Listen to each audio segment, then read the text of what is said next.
Bien. Listo, ya estamos grabando. Espera un momento. Ya está, 3 más de sus compañeros. Bien, para los que acaban de entrar en este momento, buenos días, primero, y segundo, hace unos momentos empecé a grabar la sesión. Si alguien tiene una objeción a que se grabe, pueden hacerme llegar por chat. Bien, entonces ya empezamos y déjenme compartirles pantalla.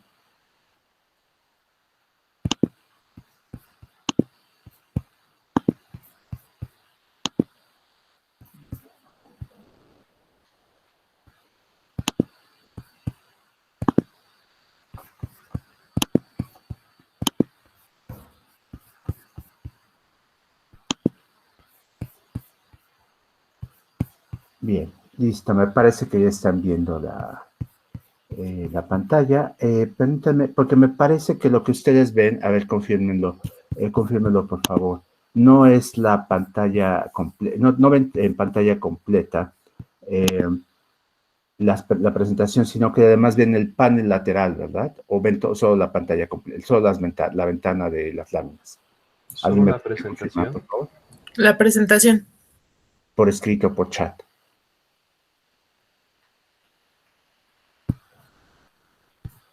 Bueno, espero que vean solo la ventana, porque si no se come la presentación nada más, perfecto. Sí, porque si no se come una parte considerable de su pantalla, ¿no? Entonces ya está.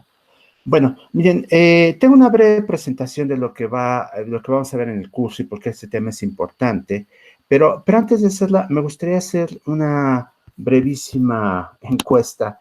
¿Alguno de ustedes nunca ha estudiado autómatas y lenguajes formales, aunque sea como parte de alguna otra materia? Sé que es el caso de Nancy, pero de los demás. Yo no. A ver, tenemos uno que nunca ha estudiado. Bien. Yo tampoco. ¿Alguien más? Veo que hay varios. Bien, bueno, entonces, con este curso siempre es un poco un problema porque el posgrado tiene la política de invitar a participar en él tanto a gente que va al área de teoría de la computación, lo cual está muy bien, pero también a estudiantes que nunca han cursado la materia anteriormente. Entonces, siempre es difícil encontrar un balance entre un curso que sea de utilidad a gente que probablemente ya lo llevó en licenciatura y que además tiene interés en cosas relacionadas con esta área, y gente que lo va a estudiar por primera vez. Entonces, mi curso lo que hace es, tratar de encontrar un balance muy difícil, empezar con temas muy básicos, pero vamos a verlos con relativa rapidez. Casi la mitad del curso se dedica a cuestiones de computabilidad, que es muy poco probable que ustedes hayan visto en licenciatura, pero el resto son cosas que se ven en un curso estándar de autómatas. Si alguno de ustedes cursó la materia conmigo en la facultad, por supuesto, el caso va a ser distinto, porque en la facultad yo doy esta materia también, en la Facultad de Ciencias, quiero decir. Y mi curso con respecto al de ciencias no difiere tanto, porque yo doy una introducción a computabilidad también a la gente de licenciatura. Le doy menos peso en ese curso, pero la gente, si alguien cursó esta materia conmigo, el curso se parece en un 60-70% más o menos. ¿Alguien estuvo conmigo en licenciatura? ¿No? Bien, perfecto. Entonces vamos. Gibran. Sí, tu nombre me suena conocido. Bien, bueno, espero que haya suficiente material nuevo, pero si en algún momento dado te parece que te gustaría ver más cosas o aprender otras cosas, a lo mejor podemos abordar brevemente ese tipo de temas en clase, o te puedo dar referencias de donde podrías ver esos temas adicionales para que no sientas que es solo una repetición de lo que viste en licenciatura. Bien, entonces, bueno, ya que tenemos esto aclarado, también brevemente me gustaría saber de dónde vienen. No sé si la mayoría son egresados de la misma UNAM o hay gente de otras, que viene de otras universidades. Pueden contestarme por el chat o pueden usar su micrófono como ustedes prefieran. Tengo a alguien del IPN, Ingeniería UNAM, Aragón UNAM, IPN UPITA, del estado de Morelos, me parece, Yucatán, Ciencias, Ingeniería Ciencias, bueno, Nancy es de Filosofía, sí, viene alguien del Colmex, muy bien, Interesante, nada más por curiosidad. La persona del Colmex, ¿qué licenciatura estudió ella? Estudié la de economía. Si quieren, después me cuentan, por supuesto, pero me parece muy interesante. Qué bueno, pues bienvenidos todos, ¿no? Bien, ahora sí, entonces entro en materia, ya que tengo una idea de la composición del grupo. Eh, y bien, les decía que esta es una introducción que trata de presentar un panorama histórico y de contenido de la materia, ¿no? Para los que no me conocen, también me falta ese punto, yo soy profesor de tiempo completo de la Facultad de Ciencias. Mi área de especialidad es precisamente la computabilidad y la lógica, entonces por eso es que me gusta dar esta materia y la mayor parte de mi investigación gira alrededor de estos temas. Bien. ¿De dónde surgió esta materia? Vean, en realidad esta materia tiene orígenes muy diversos porque, como suele ocurrir cuando se están creando temas nuevos y la mitad del siglo XX fue realmente una época muy turbulenta, la mitad del siglo XX, yo diría que toda la primera mitad del siglo XX fue así, en términos también científicos, no solo políticos, pues había gente de distintas disciplinas trabajando en temas similares y sin saber necesariamente que eran temas similares. Aquí me gustaría señalar que al menos tres áreas contribuyeron sobre todo a esta disciplina de autómatas y lenguajes formales. El primero es la lógica, el segundo es una cosa que pues es más o menos obvia, que son los primeros lenguajes de programación de alto nivel que se estaban desarrollando pues alrededor de los 50 y algo que a lo mejor no todos saben, la lingüística. La lingüística es una contribución muy importante a esta área. Empiezo con la lógica. No sé si todo el mundo conoce a Leibniz. Aquí tengo una foto de él que aparece en muchísimos lugares. Para los que no lo conocían, pues que sepan que es algo más que una calle en Polanco. Es uno de los matemáticos y filósofos más importantes de la historia.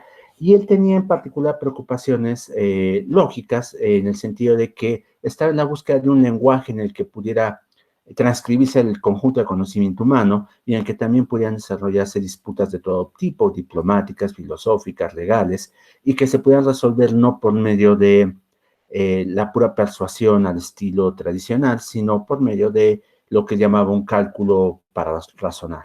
Es decir, así como nosotros hacemos cálculos para saber cuál es la integral de una función, pues podríamos hacer cálculos para saber cuál es la conclusión correcta a partir de preceptos legales o filosóficos. Esa era la idea de Leibniz. Leibniz, además, como ustedes seguramente saben, es uno de los que desarrolló el cálculo integral y diferencial, y esta forma de ver las cosas estaba trasladando también a su pensamiento filosófico.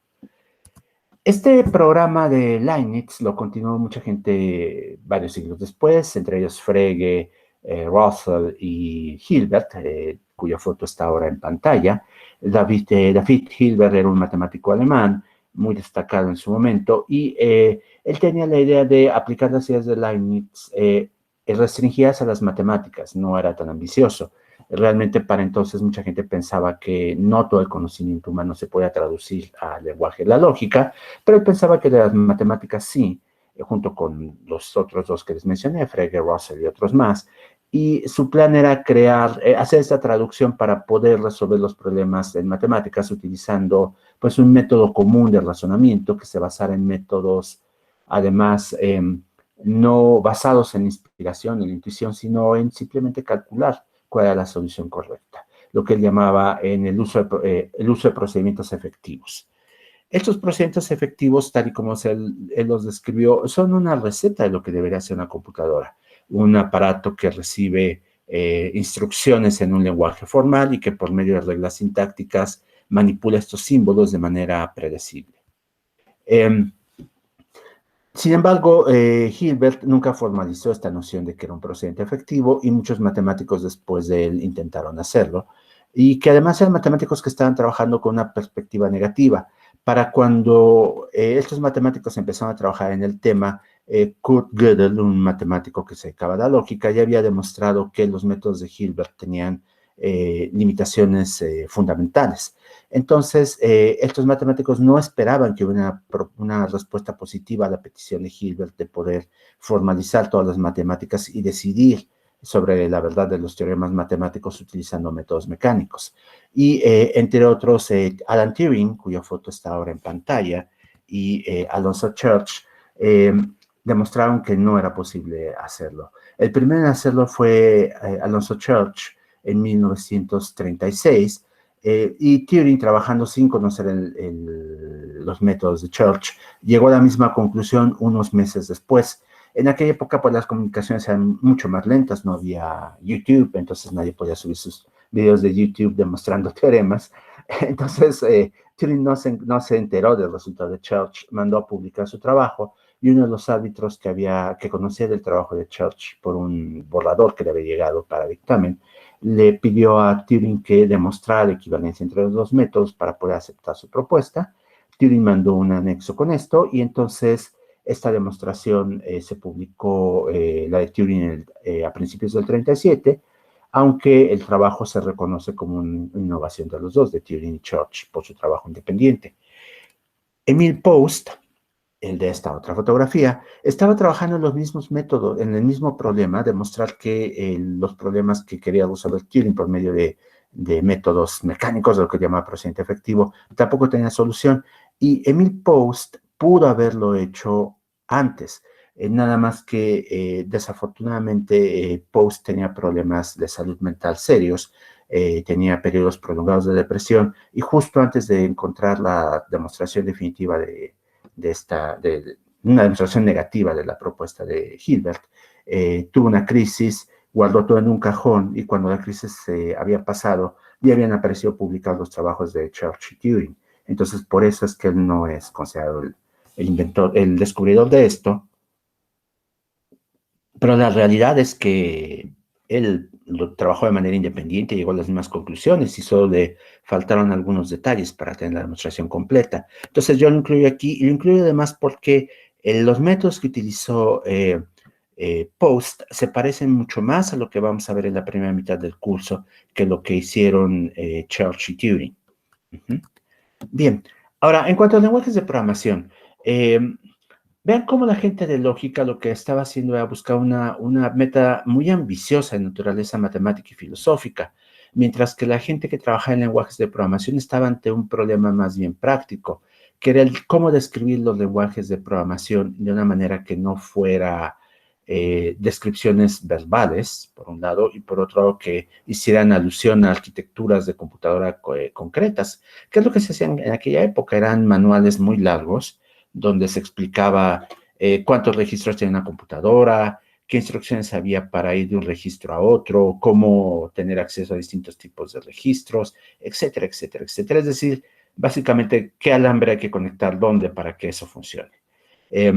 Afortunadamente, después de un relativamente poco tiempo de usar computadoras, que eran una cosa bastante nueva en los 40, pues la gente descubrió que había una serie de cosas que eran muy repetitivas, y empezaron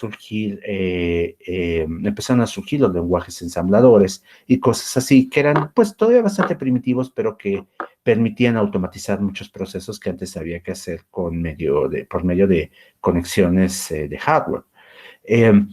Poco después de que estos ensambladores empezaron a usarse, también hubo gente que notó que había cosas que se podían hacer, o que solían hacerse más bien con mucha frecuencia, y entonces surgió la idea de hacer unas descripciones más abstractas de estos procedimientos, y de estas descripciones surgieron lenguajes como COBOL y Fortran, que ahora se conocen como lenguajes de alto nivel, por el hecho de que hacen muy pocas referencias directas a la arquitectura de la computadora, y más bien lo que hacen es trabajar con variables y construcciones computacionales mucho más comprensibles para los seres humanos, y al mismo tiempo mucho más abstractas.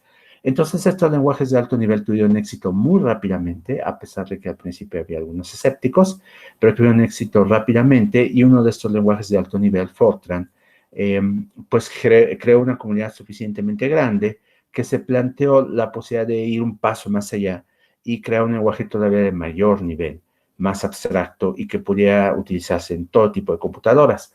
Esta comunidad creó un comité que tenía gente tanto de Europa como de Estados Unidos, que se planteó la creación del lenguaje ALGOL.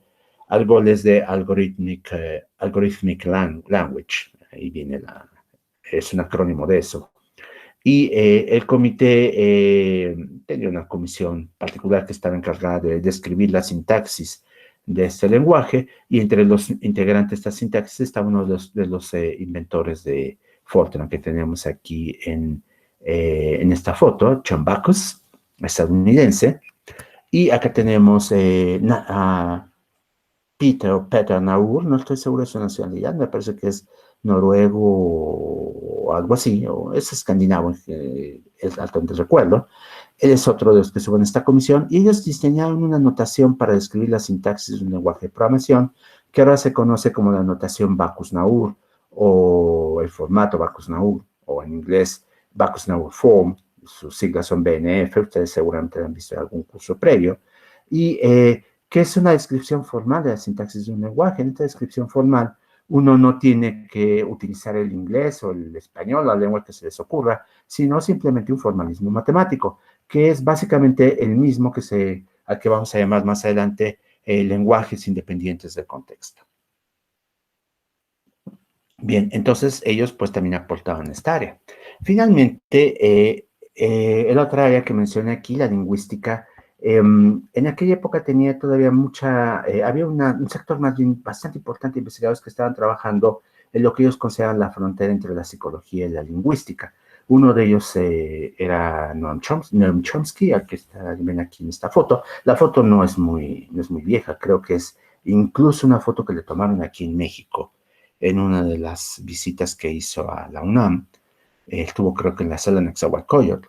Y él, antes de dedicarse ahora sobre todo que es al análisis político, trabajaba en lingüística, y su trabajo se centraba en la creación de formalismos para describir fenómenos de las lenguas naturales. La teoría de Chomsky y de muchos otros en aquella época es que pues las lenguas se pueden reducir, al menos en su aspecto sintáctico, por completo a reglas de manipulación de símbolos, y que estas reglas se pueden expresar por medio de gramáticas abstractas. Estas gramáticas las vamos a estudiar más adelante. Hoy voy a empezar a hablar sobre el tema, y pues forman una buena parte de lo que vamos a ver en la materia, y además es la parte que nos permite poner un poco de orden en lo que de otra forma serían temas inconexos entre sí, ¿no? Chomsky es autor de un teorema fundamental, que es un tema que más bien pone orden en todo esto, y que nos permite entender el panorama de lo que son los lenguajes formales. Entonces, pues tenemos a estas tres áreas que aportaron a una materia que ahora es central en computación, pero que se ocupa en muchas otras disciplinas. Bien, ¿qué vamos a ver aquí entonces en la materia? Bien, vamos a ver básicamente 4 temas. El primero va a ser un brevísimo repaso de algunos conceptos matemáticos que van a ser necesarios para lo que vamos a ver más adelante. No son propiamente parte de lenguajes formales, pero sí son pues necesarios para que tengamos un lenguaje común. Esto es lo que pongo aquí como preliminares, y después voy a ver la primera parte, que van a ser los lenguajes regulares y los autómatas finitos. Más adelante explico qué es esto. En la segunda parte del curso voy a ver algunos temas más de lenguajes regulares, pero el tema central de esta segunda parte del curso son los lenguajes libres de contexto y los autómatas de pila. En la tercera parte del curso voy a ver lenguajes recursivamente enumerables. Nuevamente esto suena, si nunca han estudiado la materia, pues les puede sonar como un trabalenguas, no lo es. Y voy a ver máquinas de Turing. Entonces, un poco de paciencia. Lo explico yo creo que hoy mismo, que es en términos muy generales. Y si el tiempo lo permite, porque pues con esta versión virtual del curso no siempre mis cálculos temporales funcionan, pero si el tiempo lo permite vamos a ver complejidad algorítmica, que es un tema en el que empecé a trabajar hace ya unos 3 años ahora, y que me parece que es muy interesante, tiene que ver con la materia, por supuesto, y que creo que a ustedes les va a llamar la atención.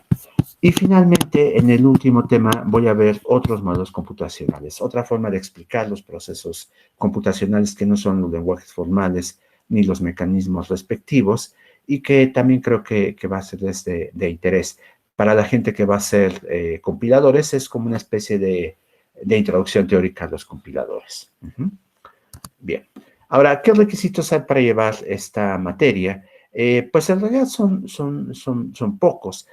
Voy a pedir conceptos básicos de teoría de conjuntos, que yo supongo que ustedes estudian ya en alguna materia previa, álgebra superior o matemáticas para la computación, algo por el estilo, inducción matemática que también suele verse ahí. De todas maneras, como dije, en los preliminares voy a ver estos dos puntos para que no haya problema, para que los que no conozcan la terminología la conozcan ahora y la puedan utilizar. No voy a profundizar mucho porque no se necesita tampoco profundizar mucho para lo que vamos a ver aquí. Y finalmente, pues el conocimiento de un lenguaje de programación imperativo funcional. Tengo por ahí una invitada que no ha estudiado estos lenguajes de programación, hasta yo no sé, o si los has estudiado, Nancy. Si no, no te preocupes, no es Solo sé esencial para la programar mayor en parte de lo que Java y vamos a ver aquí. Python. Ayuda a entender algunas preocupaciones, pero se pueden estudiar sin esto. En la Facultad de Ciencias, en mi curso de licenciatura, tengo matemáticos también entre los estudiantes y ellos no necesariamente han visto lenguajes de programación y eso no es un obstáculo para que puedan avanzar en este curso. Digamos que es deseable. Lo pongo como requisitos, pero realmente es antecedentes deseables. Los que están en la maestría de computación, por supuesto que saben de esto, son cosas que les preguntaban en el examen de admisión. Entonces, no se preocupen. Bien, ¿cómo voy a evaluar el curso? Pues es muy difícil evaluar en estas condiciones. Lo que voy a hacer es pedirles 4 tareas para el curso y como los exámenes, la verdad no cuento con la tecnología para poder hacer un seguimiento real de exámenes, garantizar que ustedes están presentando un examen en condiciones ideales, que sin distracciones y también en condiciones en las que no puedan recibir información externa. Digo, hacer esto de manera virtual requiere herramientas que no tengo y que no puedo manejar pronto. Entonces decidí irme por la opción de hacer una réplica oral de las tareas. En esta réplica oral lo que voy a hacer es, una vez que sus tareas estén calificadas, voy a hacerles preguntas sobre sus respuestas. Entonces ustedes tienen que explicarme a veces muy detalladamente por qué contestaron algo y de esa manera puedo saber si, pues no sé si ustedes sacaron la respuesta de la nada, simplemente con lo que se ve en el curso y así lograron resolverlo, lo cual es lo ideal, pero si alguno de ustedes consultó algún otro recurso para resolver la tarea, que me parece que se puede hacer en última instancia, pero que no debe ser el punto de partida, pero si alguien lo hizo, que al menos sea capaz de explicar por qué contestó lo que contestó, lo cual es una muestra de que asimiló el conocimiento necesario que maneja ahora los temas, ¿no? Entonces, ese es mi interés, básicamente, saber que ustedes aprendieron lo que había que aprender aquí y que pueden defender sus respuestas porque entienden lo que respondieron. Entonces, por eso hay una réplica oral de las tareas. La réplica oral va a abarcar a todos ustedes, les voy a hacer una réplica a todos. Vamos a fijar espacios especiales para eso, pero no necesariamente va a ser sobre toda su tarea, pero puede ser sobre cualquier pregunta de su tarea. Entonces, es importante que puedan explicar todo lo que contestan. No me gusta mucho detenerme en esto porque es una cuestión burocrática. Yo tengo confianza en todos ustedes, pero igual, si la tentación existe ahí de simplemente tomar una tarea de alguien más y presentarla como propia, detecté dos o tres casos de estos hace un año en mi curso previo. Entonces, no se los recomiendo. Finalmente, el libro de texto principal es el de Cozen, Automata Computability, que es un libro muy popular, sé que está circulando en Internet de manera legal por parte del editor, por supuesto, de Springer, pero también sé que hay copias que no son legales que están circulando. Yo creo que, dado que las bibliotecas están cerradas, yo no tengo ninguna opción para que ustedes dispongan del libro como ustedes quieran. De hecho, en los próximos días voy a crear un directorio al que les voy a dar acceso, en el que van a poder ver material de esta materia. Este material bibliográfico va a estar disponible por un tiempo limitado.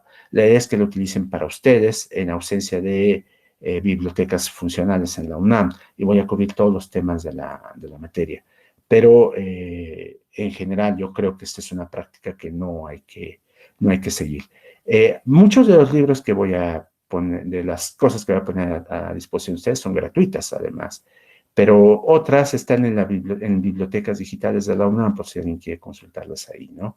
Y todo está en bibliotecas de la UNAM. En su momento, cuando se abran, no creo que ocurra en este semestre, eso sí, será el próximo, pues ustedes podrán tener acceso a estos libros. Entonces, pues me parece que es un mal menor en estas circunstancias, ¿sí? El que utilicemos este material así. Va a estar entonces 2 semanas disponibles en un directorio especial para que ustedes lo consulten. Después de esas semanas, borro el directorio. Bien. Ahora, la bibliografía completa está en el temario del curso. El temario del curso ya está en la página de Classroom. Por cierto, ¿todo el mundo ya vio la página de Classroom del curso? Les mandé la invitación al curso, de hecho, a través de ella, ¿sí? Bien, para los que no se sientan muy a gusto con Classroom, les mandé también una liga, una página web que está en los servidores de la Facultad de Ciencias. También ahí está todo el material, por si quieren verlo, es exactamente lo mismo. Y cuando actualizo algo en una página, gracias por responder, también lo pongo en la otra. Entonces, pueden en cualquier momento consultar esta información en los dos formatos. Y de hecho, si saben de alguien interesado, la página web se puede acceder a ella a partir de cualquier lugar, no necesita estar inscritos en este curso. Cualquier persona puede consultar el material que está ahí. Ahí está exclusivamente material que yo mismo produje, entonces no hay ninguna restricción. Si alguien quiere compartirlo, lo puede compartir. Lo único que pido es pues el reconocimiento respectivo, pero nada más. Bien, entonces me detengo un momento y para ver si hay preguntas sobre lo que he dicho, especialmente las partes prácticas, pero también sobre la otra parte, por supuesto, la parte histórica y teórica. ¿No?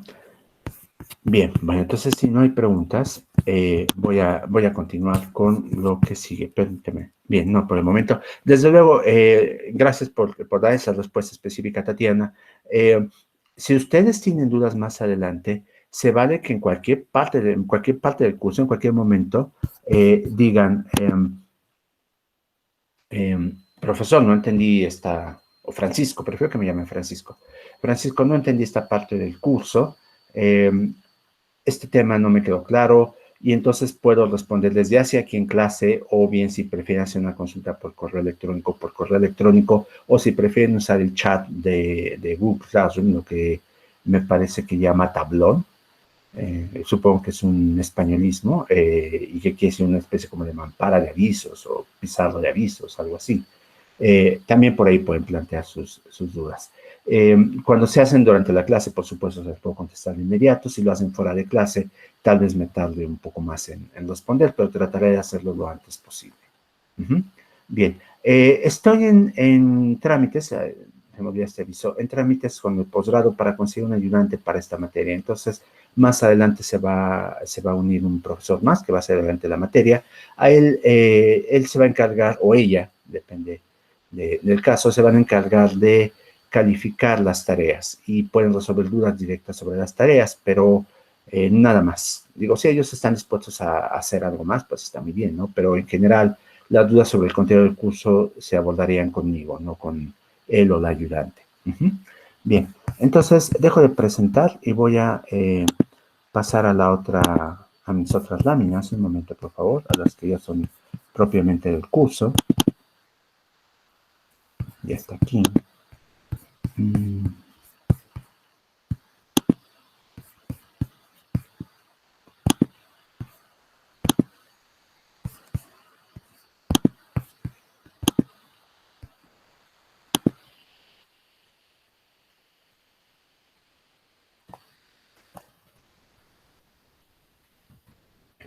Listo. Todo el mundo ve las láminas, ¿verdad? Bien, perfecto, gracias. Bueno, pues les decía que voy a entrar en materia. Voy a hablar hasta como las 9:30 más o menos, porque yo sé que es muy difícil seguir una clase de manera continua por estos medios, más de 1 hora. Entonces mi plan es que sea 1 hora de clase más o menos, y el resto del tiempo dejamos para dudas o para que ustedes puedan descansar un poco antes de ir a la siguiente sesión virtual, ¿no? De sus otras materias. Bien, entonces, lo que voy a empezar a ver ahora son los preliminares de la materia. Y empiezo con el tema que les había mencionado, la inducción. Bien, inducción es un método muy común en matemáticas, tanto para definir objetos como para demostrar propiedades de estos objetos. Y es muy utilizado porque tiene la ventaja de que nos da herramientas prácticamente computacionales para hacer y demostrar cosas.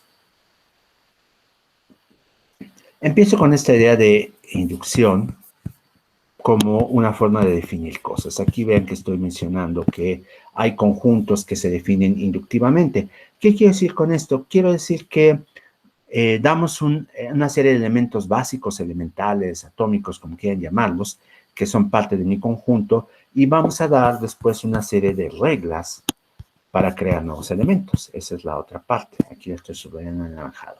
Ajá. Entonces, el conjunto inicial de las reglas son el punto de partida para un conjunto inductivo. Por ejemplo, vamos a pensar en las listas de números naturales. Y estas listas se pueden definir de la siguiente manera. Empezamos con la lista vacía y suele representarse como un par de corchetes con nada en medio, la lista vacía. Y los números naturales, las listas de números naturales suelen representarse con una serie de números que están entre corchetes. Entonces tenemos una lista, por ejemplo, la que ahora subrayé en anaranjado, que tiene los números naturales A1 hasta AN. Ajá, y supóngase que ahora quieren construir una nueva lista y para esto toman un nuevo número natural, digamos el número natural M, y lo que hacen es agregarlo a la lista como, pues aquí está, vean, la lista anterior, que está aquí, pues ahora tiene un nuevo elemento que está acá. Yo lo puse como primer elemento a la nueva lista. Eso es indistinto. Hay muchas ocasiones en las que se pone como último elemento de la nueva lista. Eso es una cuestión convencional que les sirve mejor a ustedes, tenerlo al principio o al final. Pero ahí está. La nueva lista se creó a partir de la lista anterior y un número natural. Y yo puedo repetir esta operación cuantas veces quiera y de esta manera tengo pues todas las listas de números naturales que puedan concebirse. Esta operación que estoy presentando además sirve para crear solo listas finitas. ¿Sí? Aclaración. Hay lenguajes de programación en los que tenemos listas infinitas, pero para eso se necesita una operación análoga a la inducción que se llama coinducción. Esa es necesaria para crearlas. No voy a verlo en este curso, ¿no? Entonces, estamos con listas finitas y la inducción es suficiente. En general, si ustedes hacen definiciones inductivas, como la que acabo de hacer, es posible plantearse demostraciones inductivas como un método para demostrar propiedades de los conjuntos definidos inductivamente. Entonces, voy a ver a continuación un ejemplo más. Por ejemplo, el caso más simple de inducción es lo que se conoce como inducción matemática y que se basa en los números naturales. Los números naturales, pues como ustedes saben, empiezan con el número 0 y después con una operación que se conoce como la operación de sucesor. La operación de sucesor lo que hace es que dado un número natural nos dice cuál es el que sigue en el orden de los naturales. Les doy el 4 y ustedes me dan el 5, les doy el 5 me dan el 6, etc. Y suele representarse así. Tomo el número K y entonces el sucesor de K es S de K, esa es una forma de representarlo, como suc, obviamente en la abreviatura de sucesor de K, o simplemente como K más 1. Cualquiera de estas opciones es viable como una representación de la operación del sucesor. La inducción matemática, entonces, es un método de demostración de propiedades de números naturales. Una propiedad es una afirmación, vamos a decirlo así en términos generales, que ustedes hacen del conjunto de los números naturales, no del conjunto de los números. Me dicen, por ejemplo, ¿sabes qué? Todos los números naturales pues son mayores o iguales que 0, todos los números naturales tienen esta propiedad, en fin, eso es lo que es una propiedad. Y aquí la represento con la letra P. Y si ustedes dicen que una propiedad es cierta de todos los números naturales, pues por supuesto que siempre está el argumento de fe, que es, pues me fue revelado por Buda en un sueño que es así, pero es un argumento que no aceptamos en medios científicos.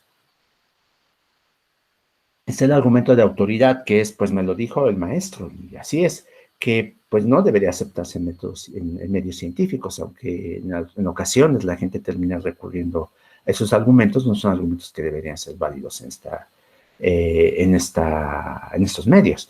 Pero está un método que sí es un método matemáticamente sólido, que es la inducción, que me dice, mira, si tú quieres afirmar eso de los números naturales, pues tienes que demostrarlo utilizando una prueba por inducción.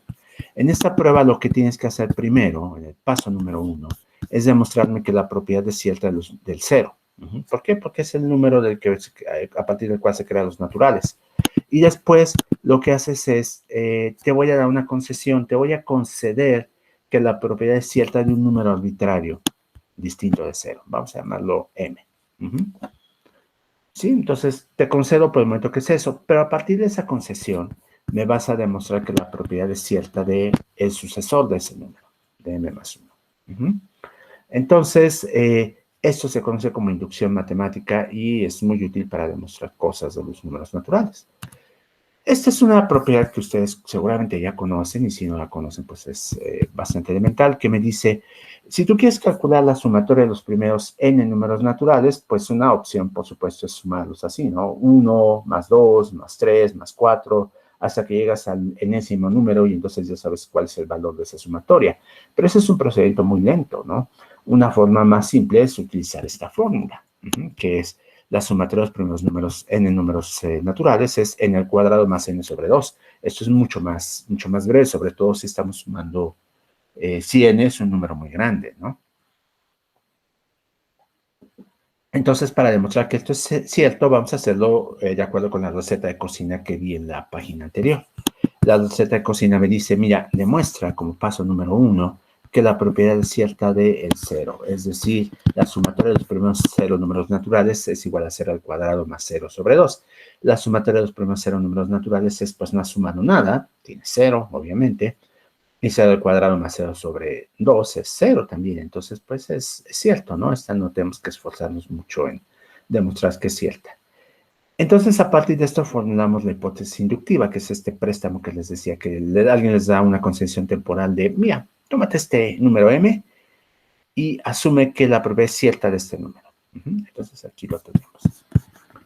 Entonces, la sumatoria de los primeros m números naturales es igual a m cuadrado más m sobre 2, y entonces hay que demostrar que esto es cierto de m más 1, es decir, que la sumatoria de los m más 1 números naturales es igual a m más 1 al cuadrado más m más 1 sobre 2. Eso es lo que se hace. Todo el mundo ha demostrado esto, ¿verdad? En algún curso previo, ¿o no? Veo aquí varios sís. Digamos, ¿hay un no por ahí? Tenemos a Tatiana. Bien. Bueno, miren, brevemente lo puedo hacer ahorita aquí. Denme un momento para que vean que esto funciona. Es una cuestión, una manipulación algebraica muy simple. Voy a dejar de presentar las láminas por un momento y voy a hacerlo acá directamente en esta otra pantalla. A ver, déjenme ver. Aquí está. Listo. A ver, nada más van a disculpar mi caligrafía. Lo que tenemos es que nuestra hipótesis inductiva, sabemos que la sumatoria de los primeros m números naturales es m al cuadrado más m sobre 2. Todo el mundo está viendo, ¿verdad?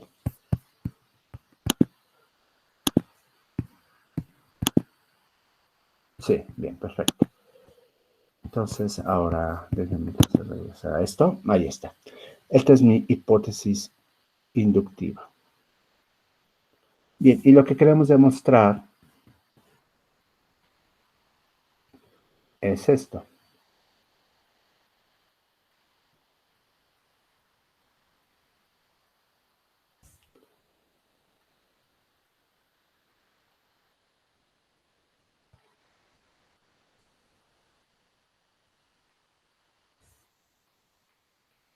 Bien, ¿cómo vamos a hacerlo? Vean, observen lo siguiente. Que la sumatoria de los primeros m más 1 números naturales, pues es la sumatoria de los primeros m números naturales, voy a eliminar el índice de abajo por brevedad, más m más 1, ¿no? Eso es como se define la sumatoria. Ajá. Bien, ahí está. Bueno, pues eso podemos ponerlo ahí sin problemas. Y ahora aquí me aprovecho de la hipótesis inductiva. Gracias a la hipótesis inductiva, que es ese préstamo que me hicieron, sustituyo a la sumatoria de los primeros en m números naturales por m cuadrado más m sobre 2 más m más 1. Y pues después lo que hacemos es simplemente buscar un denominador común para esto. Y entonces tenemos m cuadrado más m más... vean, este entonces sube como 2m. Y este sube como... Vamos a dejarlo así como 1 más 1. Eso es un 2, por supuesto, sobre 2, ¿no? Y pues esto, pues ya se dan cuenta que es una cosa muy simple. Aquí tenemos este término, y este de acá me permite hacer, pues tomar el famoso binomio de Newton. Tenemos aquí esto, m más 1 al cuadrado, más 1, porque me sobra este 1 de acá, sobre 2. Y esto es lo que quería demostrar, ¿no? Ahí está. No, perdón, aquí me falta una m. Permítanme un momento. Aquí está. Ahora sí. El término me estaba sobrando, pero esto es exactamente lo que queríamos demostrar, ¿no? Bien. Listo. Entonces, pues esto es una demostración por inducción matemática. La idea es que este tipo de demostraciones las podemos generalizar a otros conjuntos. Voy a dejar de presentar esta ventana y regreso a las láminas.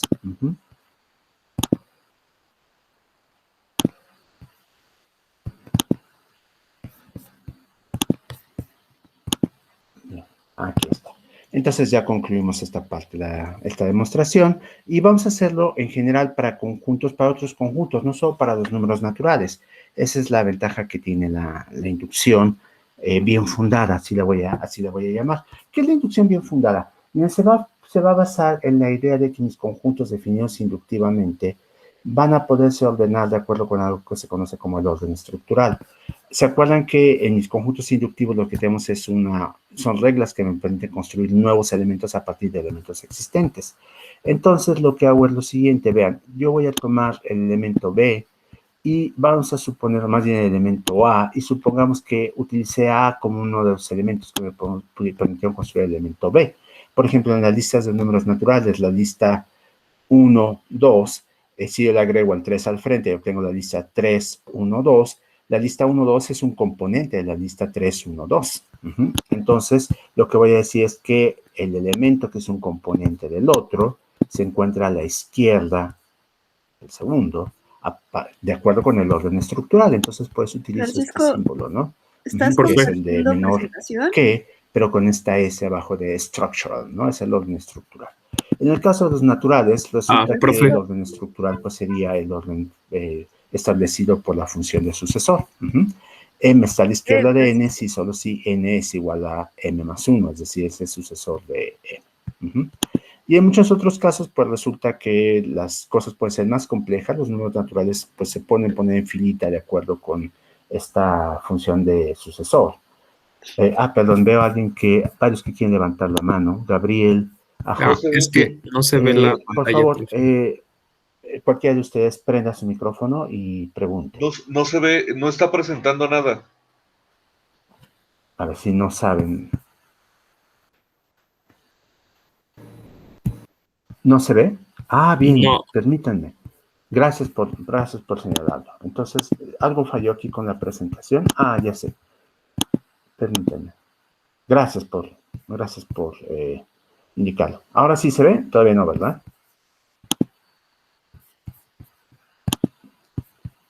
Aún no. Un momento, por favor.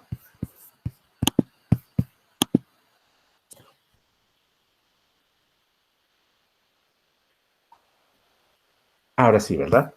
Bien, perdonen. Entonces les estaba diciendo que el orden estructural se representa así. Tenemos que A está a la izquierda de B, si A es uno de los componentes de B a partir de las reglas que nos dieron para construir nuevos elementos. En el caso de los naturales decimos que, por ejemplo, M está a la izquierda de N, si N es el sucesor de M. Y en otros casos, pues, tenemos que es de acuerdo con otras reglas. Los naturales les decía que tienen la ventaja de que el sucesor nos permite construir una línea muy simple que va del 0 al 1, del 1 al 2, del 2 al 3, etc. Pero vamos a tener casos en que las relaciones son mucho más complejas, son más bien de naturaleza arbórea, o incluso peor que eso, ¿no? Van a formar celosías. Para los que han estudiado este tema, celosías o látices en algún curso previo, pues saben de lo que estoy hablando. Los que no, imagínense, pues es una celosía en la que tenemos una red muy compleja de relaciones entre objetos. Pero el punto importante es que cuando un conjunto inductivo está bien definido, el orden estructural que acabo de definir tiene la característica de que nos permite formar cadenas que nos llevan de un elemento relativamente complejo a un elemento menos complejo, a un elemento menos complejo, y si seguimos este procedimiento, en algún momento llegamos a un elemento básico, que no va a tener a nadie a la izquierda, que no está compuesto por ningún otro elemento. Entonces, un orden estructural bien construido tiene esa virtud, y si es así, vamos a tener que podemos utilizar inducción también para estos conjuntos. La cuestión es esa, no tengamos estas cosas que llamo aquí cadenas infinitas descendentes, que uno puede partir de un elemento y buscar siempre a alguien que tenga que tenga a alguien a su izquierda, ¿no? Encontrar a alguien que esté a su izquierda de este elemento. Bien, entonces voy a poner primero lo que sería el método de demostración por inducción con estos conjuntos con un orden bien fundado como el que acabo de dar. Entonces voy a tomar un conjunto C, digamos, que está bien ordenado, bien fundado con este orden estructural, y supongamos que yo quiero demostrar una propiedad de este elemento C. Vean cómo este C es como los naturales en mi lámina anterior. Y P es una propiedad igual que con los naturales, nada más que en este caso es una propiedad de los elementos de este conjunto C. Entonces, para demostrar que la propiedad vale de todos los elementos de C, lo que tengo que hacer en el primer paso es demostrar que vale para todos los elementos minimales del conjunto. ¿Qué quiere decir con esto de minimales? Quiere decir todos los elementos que no tienen a nadie a la izquierda, que son básicos. Entonces, ese es mi primer paso. Es como en la inducción matemática cuando demostré algo del cero. Después lo que hago es formular una hipótesis inductiva que me dice, mira, tómate un elemento arbitrario en tu conjunto. Y vamos a suponer, este es el préstamo o concesión que les estoy dando, que la propiedad vale para todos los elementos que se encuentran a la izquierda de este elemento arbitrario que ustedes tomaron. Es como haber tomado a m más 1 y decir la propiedad vale para m, o vale para los que están antes de m incluso. Entonces, esta hipótesis inductiva es una concesión que me hacen para que a partir de esta yo pueda hacer el paso 3, que es demostrar que la propiedad entonces también vale de A, del elemento arbitrario que ya había tomado. Entonces, vamos a ver un caso de esto, de un ejemplo de inducción bien fundada, que va a funcionar así. Tenemos que, voy a partir de los números naturales, y voy a definir con base en los números naturales algo que se conoce como los árboles binarios de números naturales. ¿Por qué razón? Pues porque son así, son árboles de este estilo. Ven, tengo una ilustración aquí en la parte más baja de la lámina. Un número natural básico es un número natural aislado. En este caso tengo aquí el 5 en rojo, es un número natural.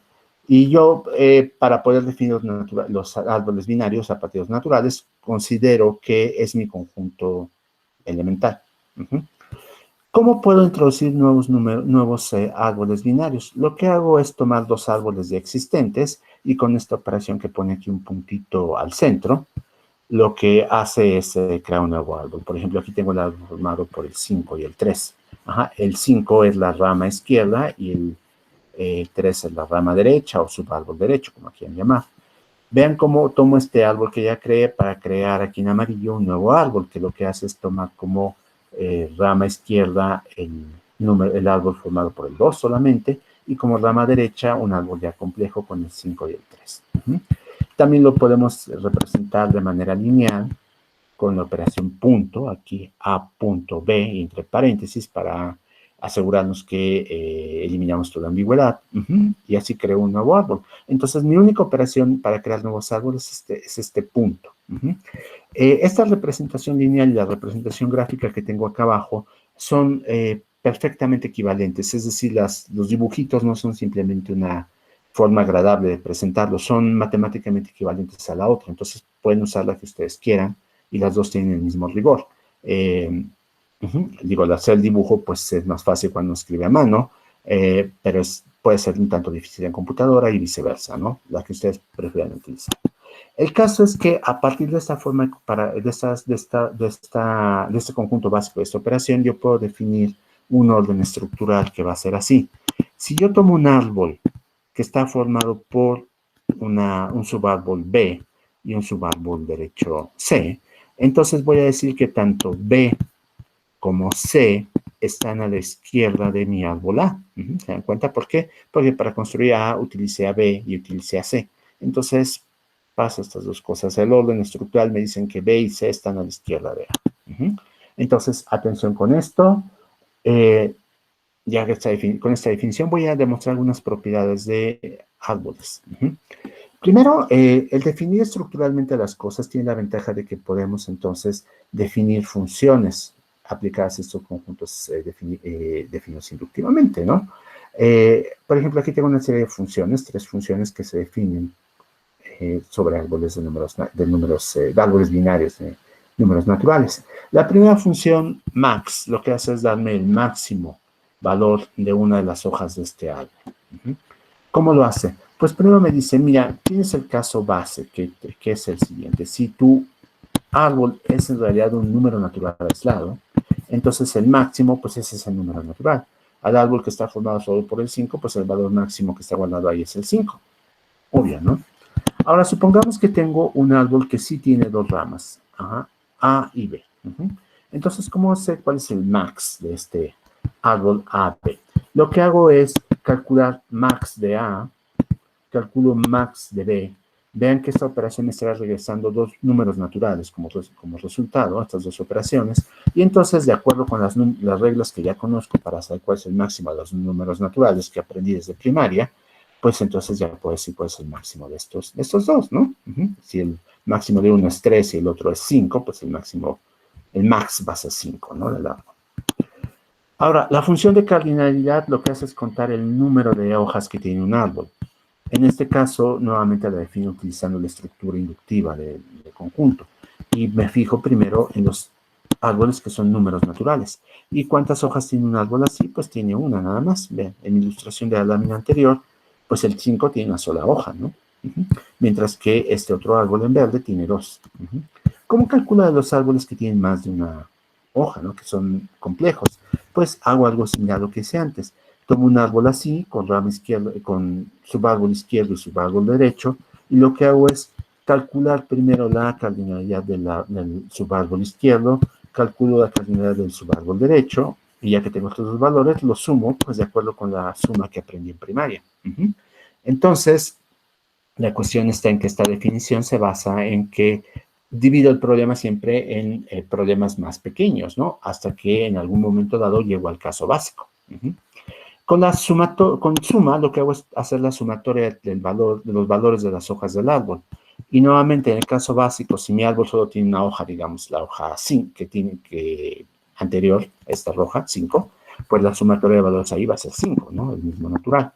Si mi árbol tiene 2 ramas, lo que hago es sumar las hojas de una de las ramas y después las hojas del otro, y después sumo esto de acuerdo con la suma de números naturales.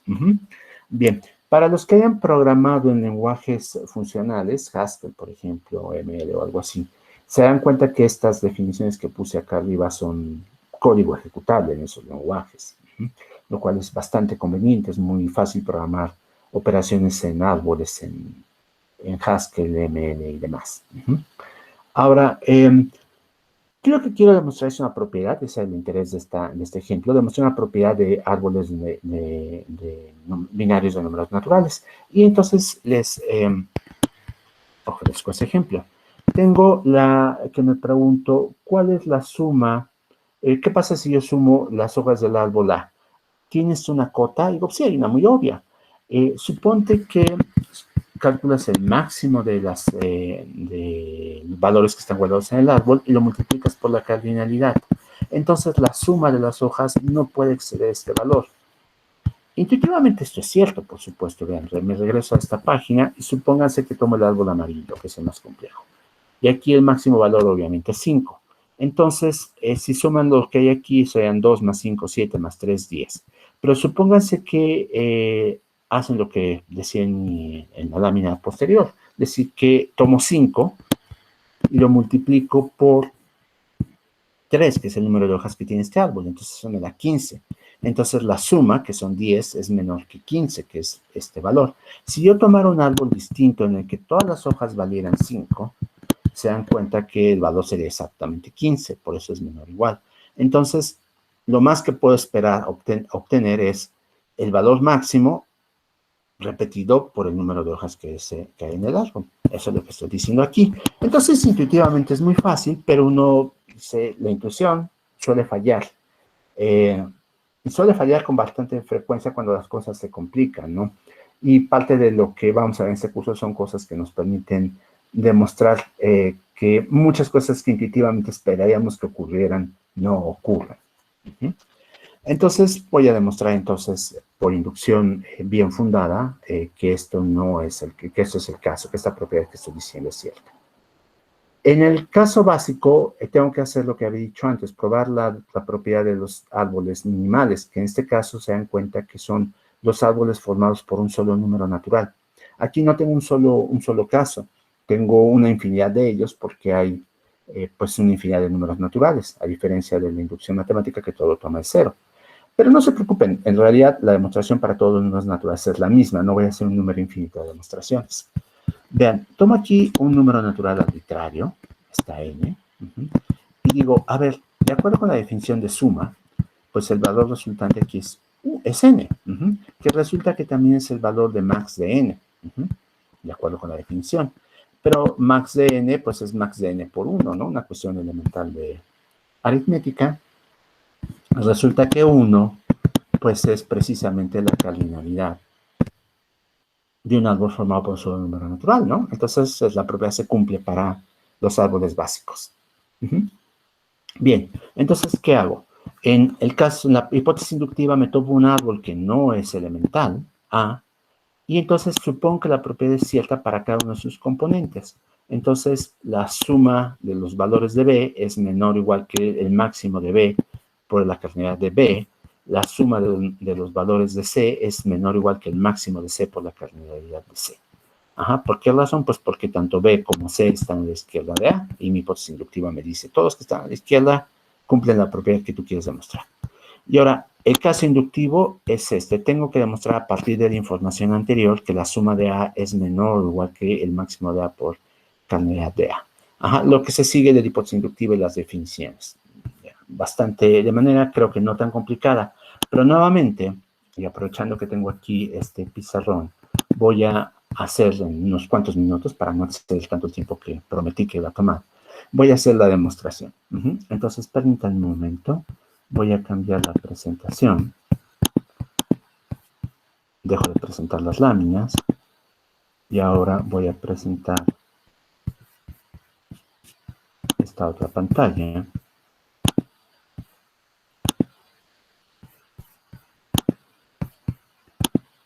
Ya está.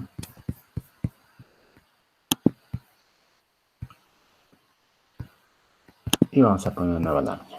Bien, entonces yo tengo como hipótesis, tengo que A es igual a B punto C, y entonces mi hipótesis inductiva me dice que la suma de los elementos de B es menor o igual que el máximo de B por la cardinalidad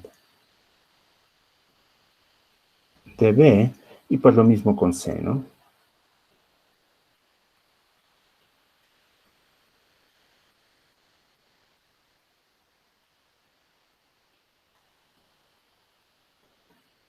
Bien. Y ahora yo voy a aprovechar lo siguiente para mi demostración. Voy a aprovechar que la suma de los elementos de A, por definición, es la suma de los elementos de B más la suma de los elementos de C.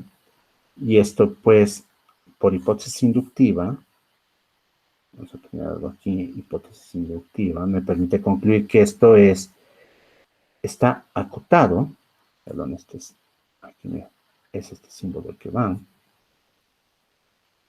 Ahora sí, está acotado por el máximo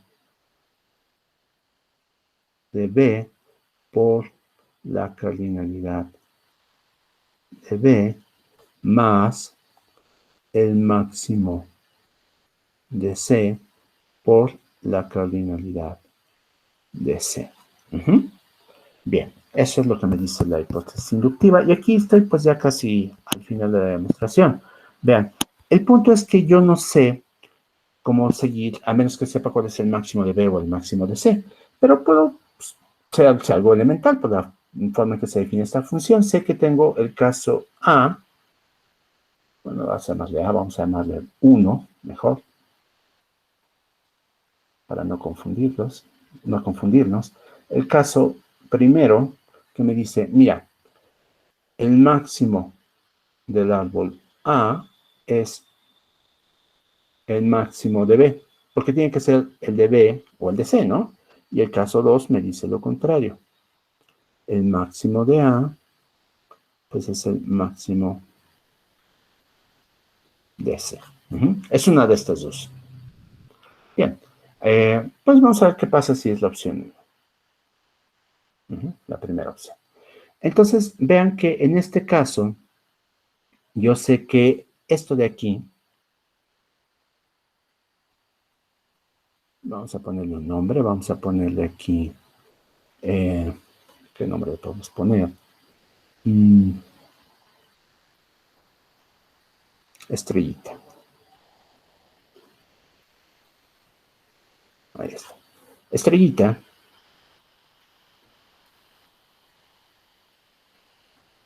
estaría acotado por lo siguiente. Vean, el máximo del árbol es el máximo de B. Entonces, si yo sustituyo este valor, el máximo de C por máximo de B, esto tiene que estar arriba de esto, ¿se dan cuenta? Y entonces tendríamos que el máximo de B, perdón, nadie se confunde porque estoy utilizando un asterisco como signo de multiplicación, es que en pantalla se confunde muy fácilmente con una X, por eso es un asterisco. El asterisco es la multiplicación. El máximo de B por la cardinalidad de B, esto lo estoy copiando textualmente, más, y aquí es donde hago la sustitución. En lugar del máximo de C pongo el máximo de B, ¿por qué? Pues porque el máximo de C es menor o igual que el máximo de B. Por eso estoy manteniendo la desigualdad. Máximo de B por cardinalidad de C. Esta la dejo igual porque de esta no sé nada, ¿no?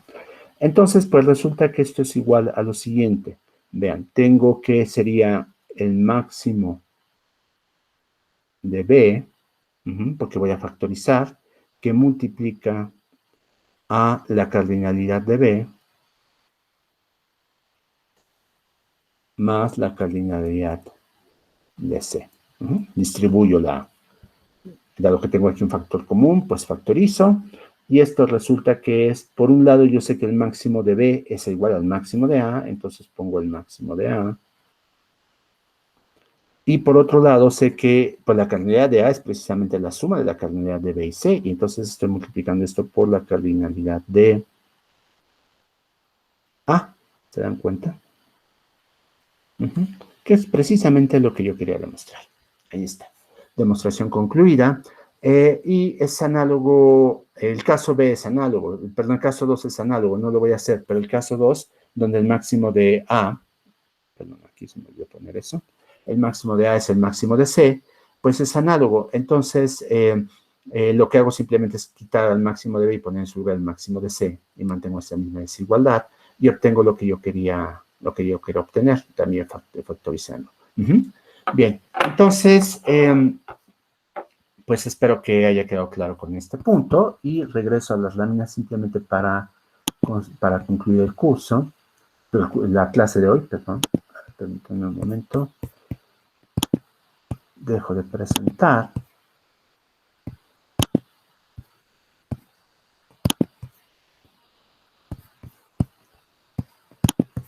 Ya está. Eso es lo que queríamos hacer. Bien, entonces termino por el día de hoy. Creo que avancé bastante. Vamos a buen ritmo. ¿Hay dudas por el momento? ¿No? Bien. Perfecto. Bueno, igual si surgen dudas me preguntan la próxima clase, no hay ningún problema, me mandan un mensaje por correo electrónico y nos vemos entonces el miércoles a las 8:30. Voy a dejar de grabar también, permítanme un momento, para que esto sea más o menos ordenado. Ahí está, tengo la grabación.